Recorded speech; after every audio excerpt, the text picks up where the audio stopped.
Thank you, Marcy. This morning, a woman is in the hospital after a fire in an Upper East Side high-rise. The fire broke out shortly after 5 a.m. on the 8th floor of the 18-story building at East 76th Street near First Avenue. Now, firefighters had the fire under control shortly before 6 this morning, within an hour. No word on the condition of the woman who was injured. No one else was hurt, and the cause is unknown at this point.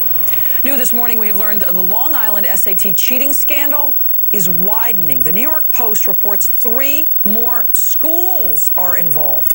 The Nassau County District Attorney's Office declined to comment. At least 5 students accused of cheating on college admissions exams are expected to surrender to authorities this week. The case began in September when 7 students were arrested from Great Neck North High School.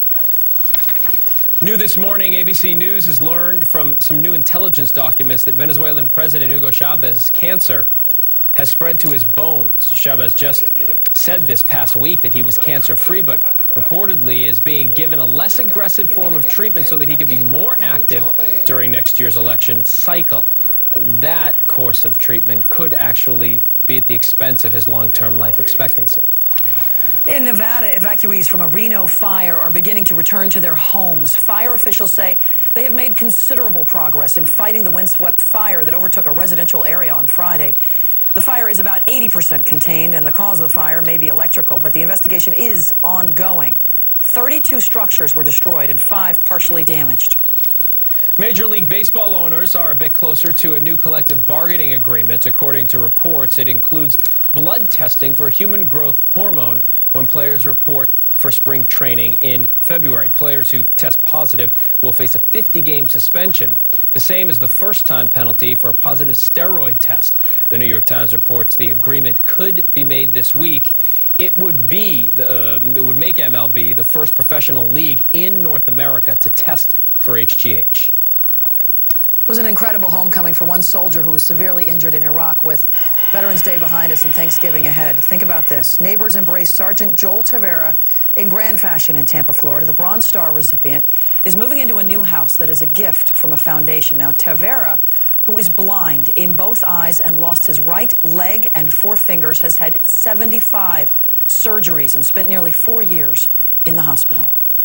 Came out of nowhere and met a gentleman that I didn't even know, still laid up in bed at the hospital, the VA here, and then lo and behold, I want to build you a home. Well, a group called Building Homes for Heroes built the home for Tavera. He miraculously survived an attack in which 5 rockets hit the vehicle that he was in.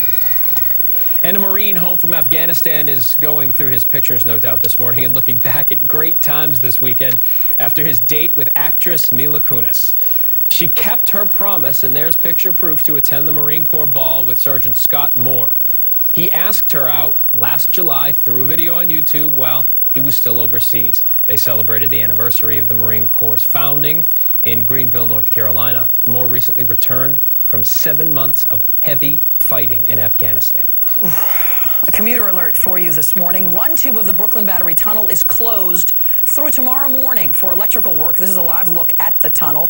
There is 2-way traffic in the other tube. Now, this same closure will be in effect the weekend of December 3rd and 4th. And if your weekend plans include riding the 7 train, you may need to make other plans. The 7 is not running today between Queensboro Plaza and Times Square because of work on the tracks.